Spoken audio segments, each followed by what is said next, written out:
하나님께서 주신 말씀은 데살로니가 후서 3장 16절에서 18절까지의 말씀을 근거로 하나님 나라의 소망이 있습니다 라는 제목으로 여러분들과 은혜를 나누고자 합니다. 하나님 나라의 소망이 있습니다. 데살로니가 후서 강의 22번째 시간입니다. 오늘로써 데살로니가 전서 후서 강해가 마치게 되었습니다. 우리가 이 말씀을 통해서 깨닫게 된 것이 무엇입니까? 우리의 참된 교회의 모습을 깨닫게 되었습니다. 그것이 무엇입니까? 바로 믿음의 역사와 사랑의 수고와 하나님의 나라에 대한 소망의 인내로 우리가 이 땅을 살아가야 된다는 것입니다. 데살로니가 교회는 굉장히 하나님을 믿기가 어려운 지역이었습니다. 우상 숭배가 어릴 적부터 너무나도 팽배했고 그들의 삶 속에 우상 숭배가 깊게 뿌리내려 있었기 때문에 유일신이었던 예수님을 단 하나의 나의 구주로 모신다는 것이 정말 어려운 시대였습니다. 그리고 또 그들을 인도했던 그 바울이 유대인들과 그 이방인들의 핍박으로 인해서 3주 만에 피신을 갈 수밖에 없었던 그런 상황에 놓여져 있음에도 불구하고 데살로니가 교회는 굉장히 하나님의 자랑스러운 교회로 잘 성장해 나갈 수가 있었습니다. 그렇게 될 수 있었던 이유는 그들이 거룩하기 원했기 때문이었다는 것입니다. 하나님을 믿었던 그 바울의 복음을 정말 하나님의 말씀으로 받아들였고 그 말씀을 통하여 그들이 나도 이제 전과 전혀 다른 새로운 삶을 살아야겠다라는 결심이 함께 있었기에 그들의 삶이 변화되었고 그들이 정말 구원받은 하나님의 백성이 될 수 있었다는 것입니다. 우리가 주일 말씀을 통해서 배운 것이 있지요. 우리가 더 이상 낡은 부대에 우리의 신앙을 끼워 맞추지 말고 새 부대에 새 포도주를 담는 그 마음으로 우리가 이렇게 새로운 시대에 왔으면 새로운 시대의 신앙생활을 하는 우리 여러분들 되시기를 예수님의 이름으로 축원합니다. 바울이 이 데살로니가 교회 성도들에게 보낸 편지의 마지막 부분입니다. 이 부분에는 교회를 향한 두 가지 마지막 소원을 고백하고 있습니다. 한 가지는 바로 평강입니다. 두 번째는 바로 주께서 함께 하십니다. 16절에 보면 평강의 주께서 친히 때마다 일마다 너희에게 평강을 주시고 라고 말씀하십니다. 지금 이 마지막 시대 때 우리에게 필요한 소망이 무엇이 있을까요? 그것은 바로 평강의 하나님이 우리와 함께 하시는 것인 줄로 믿습니다. 우리 지금 이 시대는 우리의 마음도 몸도 생각도 혼란스러운 세상이 되었습니다. 그런 세상 가운데 우리에게 진짜 필요한 것은 평강의 하나님을 만나는 것인 줄로 믿습니다. 우리 로마서 15장 33절 우리 함께 읽어보도록 하겠습니다. 시작. 평강의 하나님께서 너희 모든 사람과 함께 계실지어다. 아멘. 우리가 하나님 나라에 산다는 것, 우리가 하나님 나라에 소망을 두고 산다는 것은 무엇일까요? 그것은 하나님과 함께 산다는 것입니다. 근데 그 하나님이 어떤 하나님이라고요? 평강의 하나님이시라는 것입니다.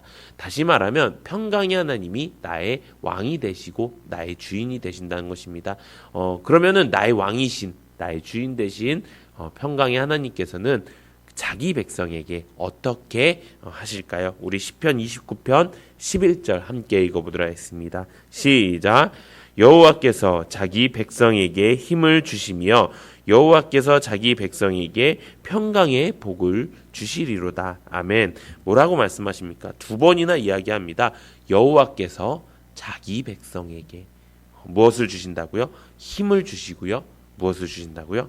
평강의 복을 주신다고 이야기하십니다. 우리가 하나님 나라에 산다는 것은 하나님의 백성으로 사는 것입니다. 하나님은 그런 자기 백성을요 그냥 내버려 두지 않으십니다. 이렇게 어렵고 혼란스러운 가운데 하나님께서 분명히 우리에게 힘을 주실 것이고요. 평강의 능력을, 평강의 복을 우리에게 주신다고 말씀하시는 것입니다. 이 세상은 점점 우리에게 힘을 빠지게 만들고 분열하고 싸우게 만듭니다. 그 반대가 바로 하나님 나라입니다. 하나님 나라에 소망을 둔다는 것은 우리에게 더욱더 힘을 생기게 하고 평강의 복이 넘치게 되는 것인 줄로 믿습니다. 우리가 이런 평강이 우리 가운데, 우리 앞으로의 신앙 가운데, 삶 가운데 넘치기를 예수님의 이름으로 축원합니다. 두 번째, 소망이 하나님 나라에 소망이 있는 이유는요. 예수님이 또 하나님이 우리와 항상 함께 하신다고 하셨기 때문인 것입니다. 16절에 보면은 평강의 주께서 친히 때마다 일마다 너희에게 평강을 주시고 주께서 너희 모든 사람과 함께 하시기를 원하노라라고 기록되어 있습니다. 이 말씀은 마태복음의 예수님의 말씀을 인용한 것입니다. 마태복음 28장 20절에 이렇게 기록되어 있습니다.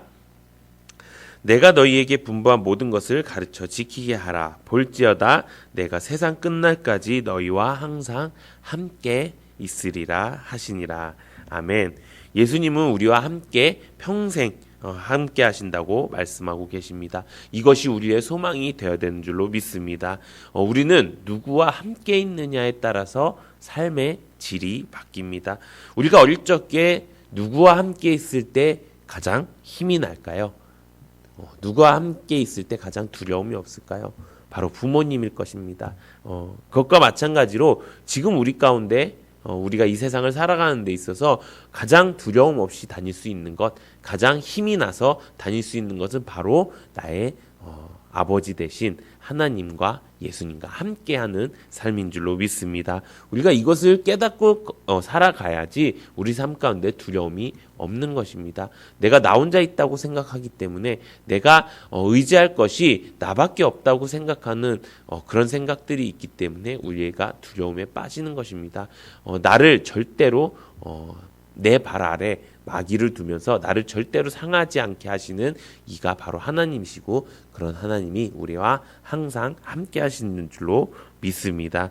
우리가 이 땅 가운데 하나님의 자녀로 살아갈 때 하나님께서 끊임없이 우리에게 말씀하시는 것도 바로 내가 너와 함께함이라 라는 말씀입니다.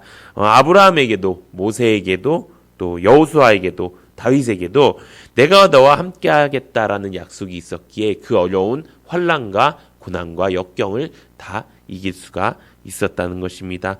우리도 그 약속을 우리의 약속으로 믿고 나아갈 때 이 환난과 고난과 핍박을 담대히 이기고 승리하며 나갈 수 있을 줄로 믿습니다. 그러면 어떻게 하면 하나님과 끝까지 함께해서 영원한 하나님 나라에 갈 수 있을까요? 우리 히브리서 3장 14절 우리 함께 읽어보도록 하겠습니다. 시작! 우리가 시작할 때에 확신한 것을 끝까지 견고히 잡고 있으면 그리스도와 함께 참여한 자가 되리라. 아멘. 이 말씀을 세 번역으로 본다면 우리가 시작할 때에 라는 말이 우리가 처음 믿었던 것에 대해라고 말씀하고 있습니다. 우리가 처음 믿었던 것이 무엇일까요? 우리가 처음 믿었던 그 신앙 그것이 무엇이었을까요? 예수님을 인격적으로 만났었던 그 구원의 감격일 것입니다. 또 예수님을 나의 주인이라고 고백했던 그 첫사랑의 신앙일 것입니다.